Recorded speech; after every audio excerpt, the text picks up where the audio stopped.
Honey due book grade 8 CBSE। अपनी इस chapter को शुरू करने से पहले कुछ बातें पढ़ते हैं।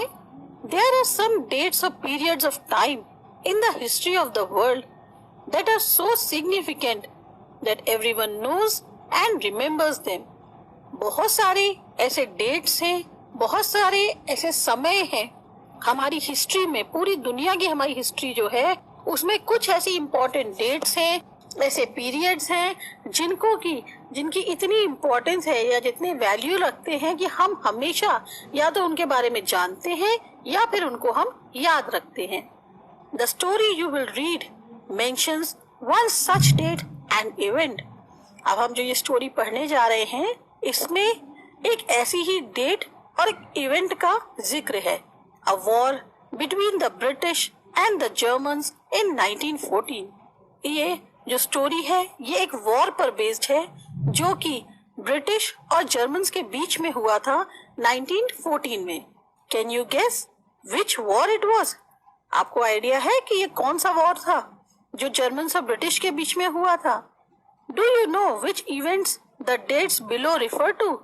ये जो नीचे दी गई है डेट्स, इसमें और देख के क्या आप कुछ आइडिया लगा सकते हो कि इस डेट पे क्या हुआ था, कौन सी घटना घटी थी? आपके पास 6 ऑप्शंस हैं जिसमें 4 जुलाई 1776, 6 अगस्त 1945, 12 अप्रैल 1961, 17 दिसंबर 1903, 30 जनवरी 1948 एंड 20 जुलाई 1969। अगर आपको इसके बारे में नहीं याद है या नहीं पता है तो इन डेट्स का जवाब जो है आपको पेज नंबर 23 पे मिल जाएगा। I spotted it in a junk shop in Bridport, a roll top desk। मैंने इसको पाया था या इसको देखा था एक जंक शॉप में। जंक शॉप का मतलब हो गया जो कि सेकेंड हैंड आइटम्स रखती है। ब्रिडपोर्ट में एक रोल टॉप डेस्क के ऊपर। रोल टॉप डेस्क मतलब एक ऐसी डेस्क या राइटिंग टेबल जिसके ऊपर एक कर्व्ड फ्लेक्सिबल डोर होता है जिसमें से आप अंदर से सामान निकाल सकते हो और साथ ही साथ वहां पे रखकर लिख भी सकते हो। The man said it was early 19th century and oak. I had wanted one but they were far too expensive. अब जो आदमी थे वहां पे उन्होंने बोला ये अर्ली 19th century का है और ये ओक का बना हुआ है। मैं उसको लेना चाहता था उसमें से एक, पर वो बहुत एक्सपेंसिव थी। This one was in a bad condition, the roll top in several pieces, one leg clumsily mended, scorch marks all down one side। अब ये जो था ये थोड़ा बुरी हालत में था। जो उसका कवर था उसके भी कई टुकड़े हो रखे थे। एक लेग जो था वो भी जोड़ा गया था, उसके ऊपर स्क्रैच के मार्क्स बहुत सारे पड़े हुए थे एक side. It was going for very little money, पर इसकी इसी वजह से वैल्यू या इसके पैसे बहुत कम थे। I thought I could restore it। मैंने सोचा क्यों ना इसी को ही ले लिया जाए। It would be a risk, a challenge, but I had to have it। ये मेरे लिए एक रिस्क भी था, एक चैलेंज भी था, पर क्या करें, मुझे यही लेना था। I paid the man and brought it back to my workroom at the back of the garage। मैंने उस आदमी को पैसे पे किए और फिर उसको अपने वर्क रूम में ले आया जो कि गैराज के पीछे था। I began work on it on Christmas Eve। और फिर मैंने उस पर काम शुरू कर दिया क्रिसमस ईव से। I removed the roll top completely and pulled out the drawers। मैंने जो उसका रोल टॉप था उसको निकाल दिया और साथ ही साथ सारी ड्रॉर्स भी हटा दी। The veneer had lifted almost everywhere। It looked like water damage to me। उसके ऊपर की जो प्लाई थी, जो उसके ऊपर विनियर कवर लगा हुआ था, वो जगह जगह से उखड़ रहा था। ऐसा लग रहा था जैसे पानी से उसका ज्यादा नुकसान हुआ है। Both fire and water had clearly taken their toll on this desk। ऐसा लग रहा था इस डेस्क के ऊपर खूब आग भी लगी है और साथ ही साथ पानी भी बहुत ज्यादा इसके ऊपर डाला गया है। The last drawer was stuck fast। अब जो आखिरी वाली ड्रॉअर थी वो थोड़ी सी अटक रही थी। I tried all I could ease it out gently। मैंने बहुत कोशिश करी कि मैं उसको धीरे से किसी तरह बाहर निकाल लूं।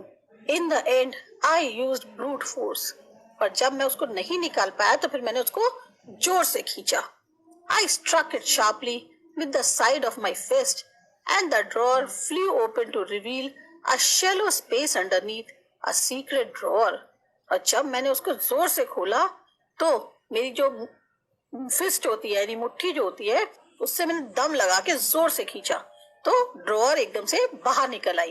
पर मैंने क्या देखा, उसके ड्रॉअर के अंदर भी एक छोटा सा और ड्रॉअर था जिसको हम कह सकते हैं secret drawer. There was something in there, और उस ड्रॉअर के अंदर कुछ था. I reached in and took out a small black tin box. और जब मैंने देखा उसको तो मैंने फिर जो है उसको निकालने की कोशिश करी तो वो क्या निकला, एक छोटा ब्लैक टिन का बॉक्स था. Cello taped to the top of it was a piece of line note paper. और उस टिन बॉक्स के ऊपर किसी ने एक लाइन वाले नोट पेपर पे कुछ लिख के उसका पीस सेलो टेप से चिपका रखा था. And written on it in a shaky handwriting, और बड़ी हिलते हुए हाथों से उसके ऊपर कुछ लिखा गया था. जिम्स लास्ट लेटर रिसीव्ड जनवरी 25, 1915. उस पे लिखा हुआ था ये जिम का लास्ट लेटर है जो कि 25 जनवरी 1915 को मिला था. To be buried with me when the time comes. और उस पे ये लिखा हुआ था कि जब समय आए इसको मेरे साथ बरी कर देना, मतलब मेरे मरने के बाद इस लेटर को मेरे साथ ही बरी कर देना. I knew as I did it that it was wrong of me to open the box, but curiosity got the better of my sculpt. अब मुझे पता था कि ये मैं गलत काम कर रहा हूँ कि अगर मैं उस बॉक्स को खोल के देखता हूँ, पर मेरी क्यूरोसिटी इतनी ज्यादा बढ़ गई थी कि उसके अंदर क्या लिखा हुआ है. मैंने जो है उस बॉक्स को खोलने की कोशिश करी. इट यूजुअली डज, और ये होता भी है. अगर आपको कोई चीज अचानक से मिले तो आप उसको एक बार क्यूरोसिटी के साथ कोशिश जरूर करोगे कि इसके अंदर है क्या. Inside the box there was an envelope. उस बॉक्स के अंदर जो है एक एनवेलप था. The address read, अब उस पे जो एड्रेस लिखा था वो क्या था, Mrs Jem McPherson, 12 Copper Beeches, Bridport, Dorset. ये जो है एक एड्रेस लिखा हुआ था. I took out the letter and unfolded it. मैंने फिर जो है उस लेटर को निकाला और उसको ओपन किया. It was written in pencil and dated at the top 26 दिसंबर 1914. उसमें जो भी लिखा हुआ था वो पेंसिल से लिखा था और उसके ऊपर एक डेट पड़ी हुई थी जिसपे लिखा था 26 दिसंबर 1914. क्या आप जानते हैं कि अब आप डाउटनेट पे एनडीए की भी तैयारी कर सकते हैं? करना कुछ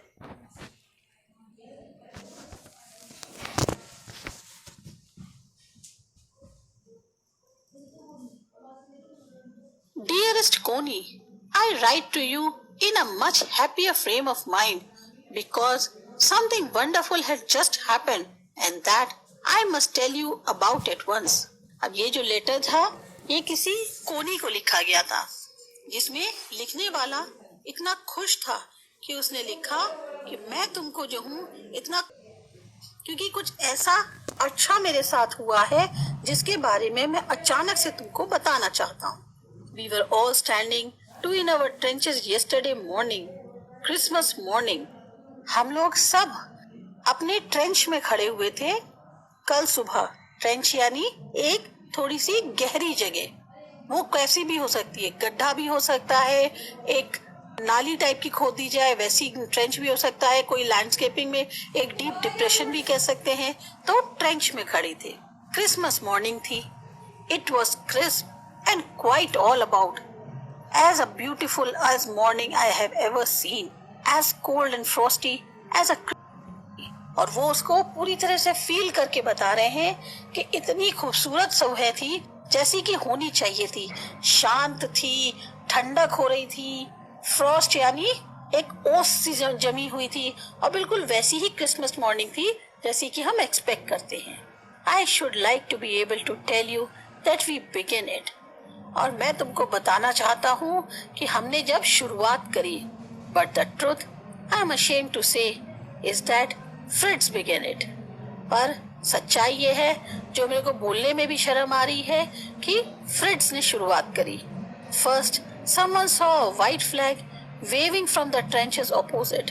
सबसे पहले एक सफेद झंडा दिखाई दिया जो दूसरी तरफ की ट्रेंच से ऊपर वेव कर रहा था. Then they were calling out to us from across no man's land, Happy Christmas Tommy, Happy Christmas.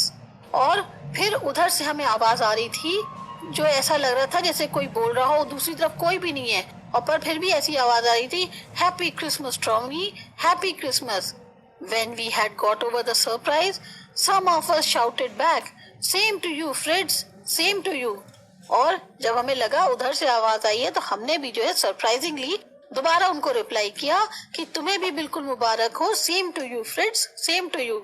I thought that it would be that, और मैंने सोचा ऐसा ही होगा. वी ऑल डिड, हमने भी सबने कर दी. But then suddenly one of them was up there in his great coat and waving a white flag. और तभी उनमें से एक जो है ग्रे बड़ा सा कोट पहने हुए था, वो खड़ा हो गया और सफेद झंडा हिलाने लग गया. Don't shoot lads, someone shouted, and no one did. उसने एकदम से झंडा हिलाते हुए बोला, शूट मत करना, कोई भी प्लीज दोस्तों शूट मत करना. And no one did, और फिर किसी ने शूट नहीं किया. Then there was another Fritz up on the parapet, and another, keep your heads down. I told the men it's a trick, but it wasn't. और फिर एक के बाद एक दूसरे खड़े होने लग गए और सबने बोला अपने सर नीचे करो. I told the men, मैंने उसको बोला आदमी को, ये झांसा दे रहे हैं, ये चाल है उनकी, पर ऐसा नहीं था.